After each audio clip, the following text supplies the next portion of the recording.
नारळाच्या वडीशिवाय राखी पौर्णिमेला मजा नाही। ही वडी जर परफेक्ट जमली असेल तर राखी पौर्णिमेचा आनंद अजून द्विगुणित होतो। ही वडी परफेक्ट होण्यासाठी आऊची खास परफेक्ट रेसिपी मी तुम्हाला सांगणार आहे। नमस्कार, आऊचा खाऊ या यूट्यूब चॅनलवर मी मेधा तुमच्या सगळ्यांचं मनापासून स्वागत करते। चला तर रेसिपी बघूया।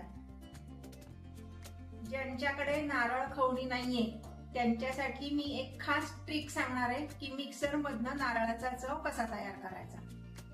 आधी काय करायचं, नारळ फोडायचा आणि तो अर्धा तास फ्रीजर मध्ये ठेवायचा। नारळ फ्रीजर मध्ये ठेवल्यामुळे नारळ करवंटीपासून खोबरं व्यवस्थित वेगळं होतं। अर्ध्या तासापेक्षा जर जास्ती तुम्ही फ्रीजर मध्ये ठेवलं तर खोबऱ्यातलं जे तेल असतं ते गोठतं आणि पदार्थाचं टेक्स्चर बिघडतं।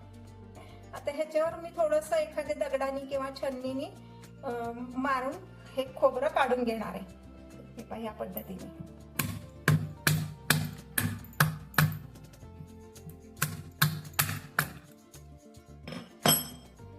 हे पहा, अगदी व्यवस्थित निघतं। अशा पद्धतीने तुम्ही सुरीने वगैरे सुद्धा हे काढू शकता। मी असे 2 नारळ फोडले, ते दोन्ही नारळाचं मी असं काढून घेते।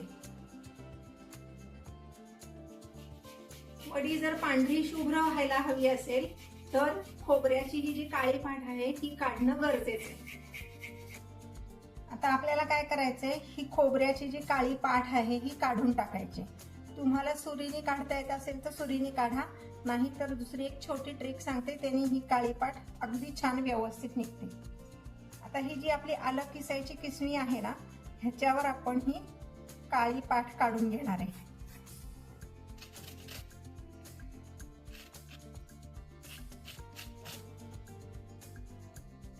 हे पहा, ह्या पद्धतीने आपण ही सगळी काळी पाठ खोबऱ्याची काढून घेतलेली आहे। या नारळाचे आपल्याला छोटे छोटे तुकडे करायचे, का तर आपल्याला हे मिक्सर मधनं काढायचे। आता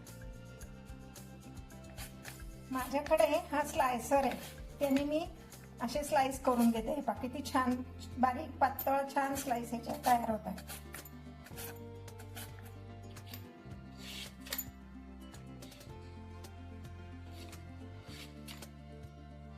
हे जे आपण नारळाचे तुकडे करून घेतलेत हे आपण मिक्सर मध्ये बारीक करून घेणार आहोत। हे पहा, हे ह्या पद्धतीने असं बारीक झालेलं आहे। आपण जसं खवणीवर खवतो की नाही तितकंच बारीक हे खोबरं होतं।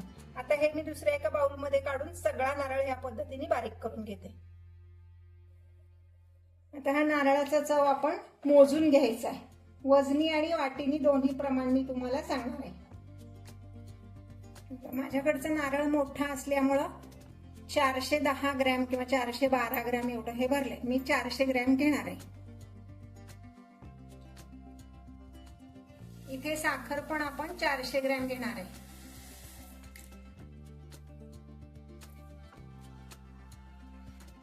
साखर पटकन विरघळावी आणि वड्या पटकन व्हाव्यात म्हणून आपण पिठी साखर करून घेणार आहोत। आता ज्या मिक्सरच्या भांड्यात आपण नारळ बारीक केला त्यातच आपण साखर बारीक करून घेणार आहोत, म्हणजे साखर पटकन विरघळेल। थोडी पूर्वतयारी आपण करून ठेवणार आहोत। एक पोळपाट घ्यायचंय, त्याच्यावर अगदी 2 थेंब तूप आपण लावून घ्यायचंय। सगळ्या पोळपाटाला तूप लावून ठेवायचंय। तुम्हाला पोळपाट घ्यायचा नसेल, स्टीलची ताटली घेतली तर त्याच्यावर मात्र बटर पेपर लावा, म्हणजे मग वड्या पटकन निघतील। गॅसवर एक कढई ठेवली आहे, त्यामध्ये फक्त 2 चमचे एवढं तूप घालायचे। तूप घालताना असं कढईने घालायचं, म्हणजे सगळ्या कढईला ते तूप लागेल। असं का करायचं ते पण सांगते।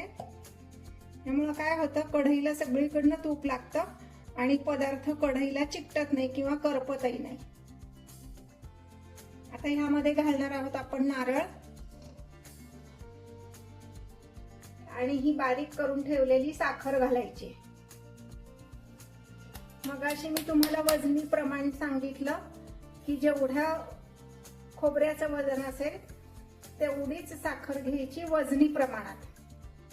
तुम्ही जर वाटीचं प्रमाण घेणार असाल तर 4 वाट्या खोबरं असेल तर 2 वाट्या साखर घ्यायची। याचं कारण काय, खोबऱ्याचं वजन आणि साखरेचं वजन जर तुम्ही करून पाहिलं आणि ते वाटीने मोजलं तर 4 वाट्या जर खोबरं असेल तर 400 ग्रॅम खोबरं होतं आणि 2 वाट्या साखर असेल तर 400 ग्रॅम साखर होती. आता हे आपण सतत हलवत शिजवायचं आहे.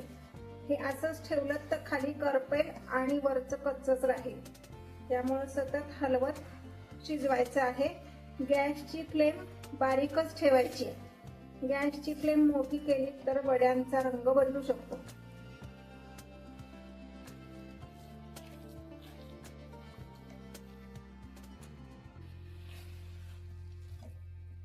आपण साखर घातल्यापासून साधारणपणे 15 मिनिटं झालेली आहेत.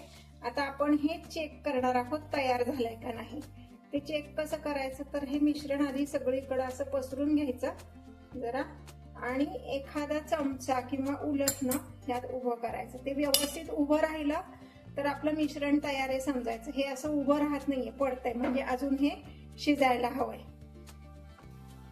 बरेच जण ह्यामध्ये दूध घालतात पण मी दूध घातलं नाहीये कारण दूध आटेपर्यंत आपल्याला ते हलवत बसावं लागतं. 20 मिनिटानंतर आपण ह्यात एक नैवेद्याची वाटी एवढं दूध पावडर घालणार आहे.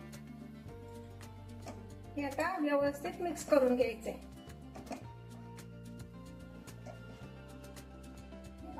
आता हा धारा व्यवस्थित उभा राहिलेला आहे म्हणजे आपलं हे मिश्रण तयार आहे. आता मी गॅस बंद करते.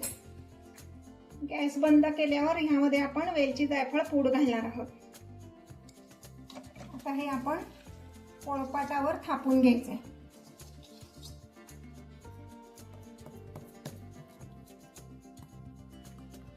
ही वडी किंचित जाडच थापायची असते, अगदी पातळ थापायची नाही, जाडच छान लागते.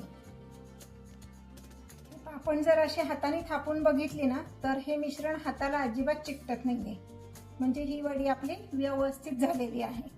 एक 5 मिनिट आपण असंच ठेवणार आहे आणि कोमट असतानाच ह्याच्या वड्या पाडणार आहे. आता हे कोमट असतानाच आपण ह्याच्या वड्या पाडून घेणार आहोत. सुरीला मी किंचित तुपाचा हात लावलाय म्हणजे मग वड्या छान पडतात आणि मिश्रण सुरीला चिकटत नाही.